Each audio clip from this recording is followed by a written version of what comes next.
All right, guys, Graves is now the second new hero added into Deadlock. She's got a Lich Hand, a bunch of ghouls, and really annoying skulls that follow you around everywhere. Let's check out her kit.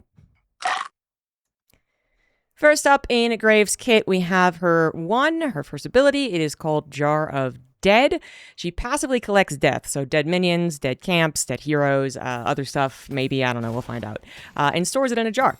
Once you've reached at least one charge worth of death, you can throw the jar like a bomb. If it hits someone, they'll attack that person that you hit. If you throw it not in any opponents, but just randomly somewhere, they'll follow you until you shoot something, and then the skulls will follow whatever you shot, whether that was a hero, a minion, or an objective.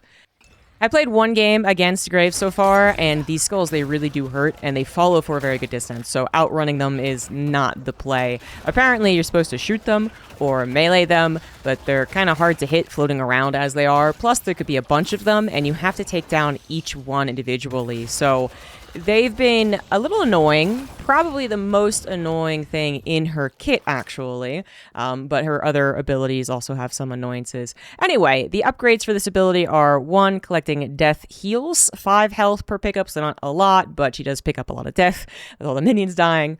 Her 2 upgrade on hit, apply 30% slow for 1 second. I assume this means the deadheads hitting will slow you for 1 second, and not just the jar she throws. And then the last upgrade you can get on this ability, you get +2 dead heads, as they're called, and now they trigger the Essence Theft, which is her 3, which we will get into.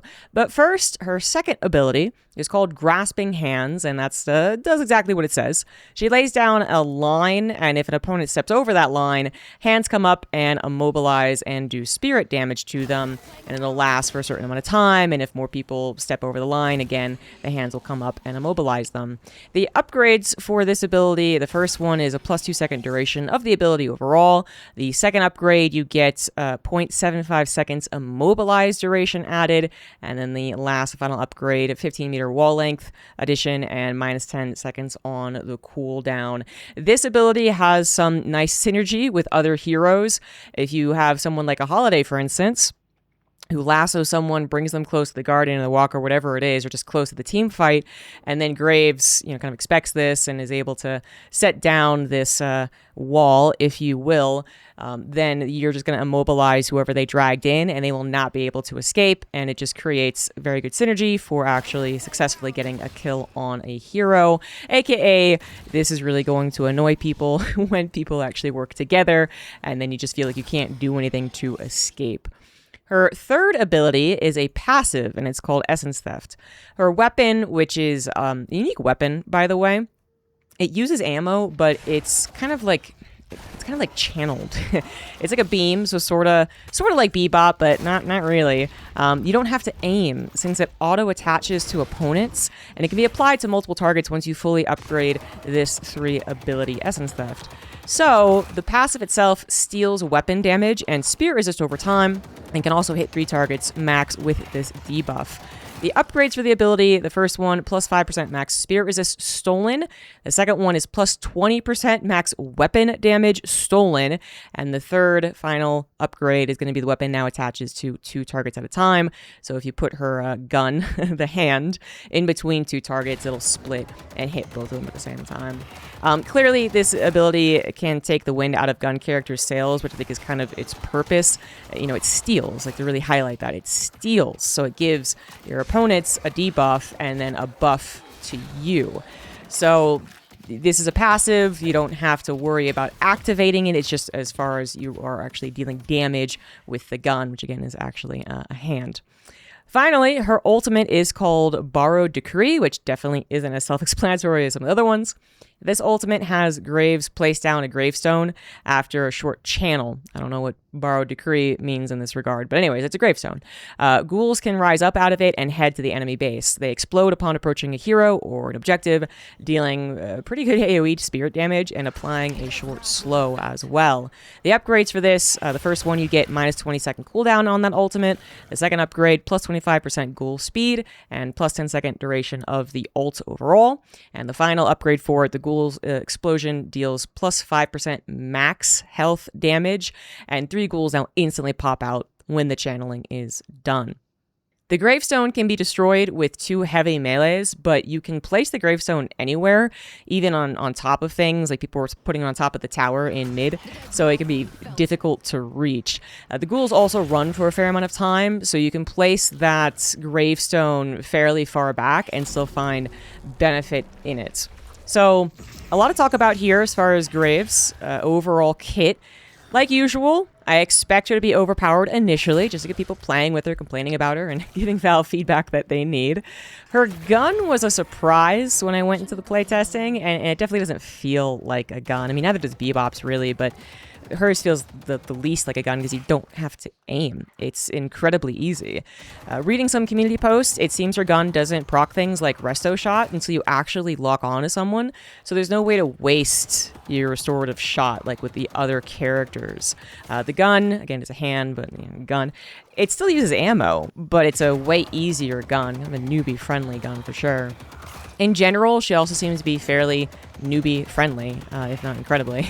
1 passive and 3 actives in her kit, but for her 1, even if you miss hitting opponents with the jar of deadheads, the deadheads still follow you, and then they attack whoever you shoot next, so it's not like you can really mess up the ability.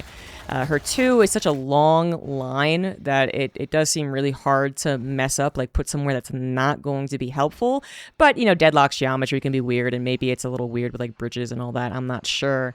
And then her ultimate doesn't disappear if she dies and can be used not only in team fights, but also to push lanes and objectives. And she can just, lay down the gravestone and then leave and find some effectiveness because the ghouls are rather powerful. So as long as the actual gravestone remains intact, no one melees it and takes it down, all these ghouls come out and they push lanes, they bump into walkers, they explode, maybe they even just find someone trying to jungle and they go after them, I don't know, but it's something that you can put down and leave and still contribute to the overall game. So the downside, and she does have downsides of course, seems to be her actual gun range. So if she does look to debuff opponents, right, she wants to get in on the action, take out the gun damage of a haze or a wraith or something, she does put herself in harm's way.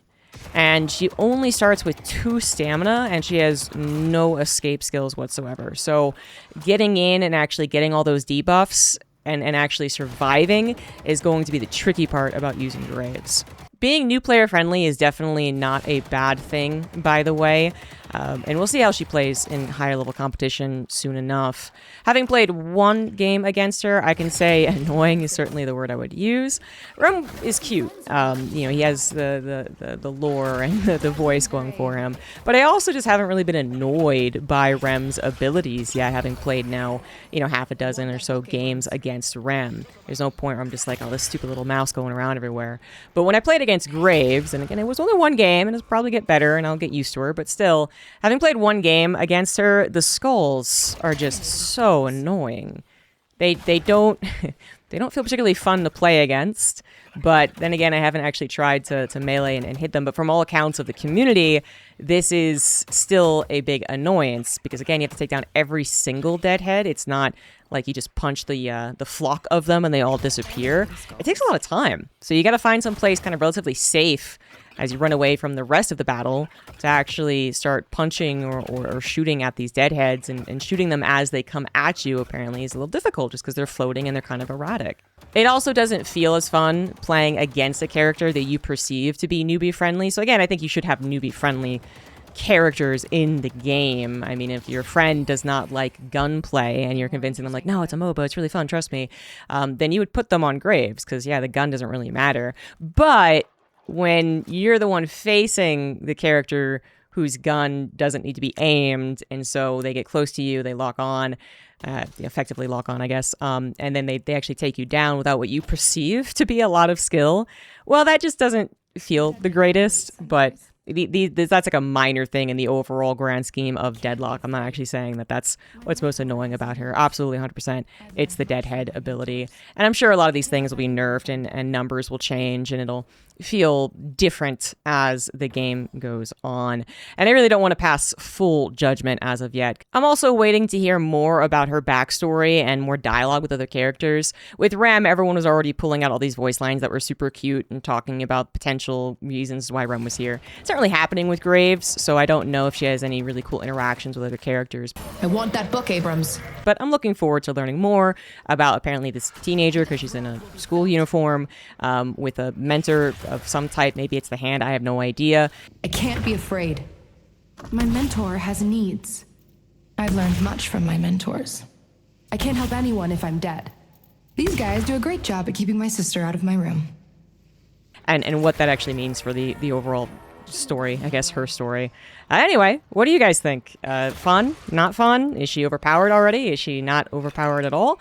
Let me know in the comments. And if you are looking for people to play Deadlock with, feel free to join my Discord and ask to play when I stream Monday, Wednesday, Friday, 12 to 4 p.m. Pacific time. Thanks for watching, guys. Bye-bye.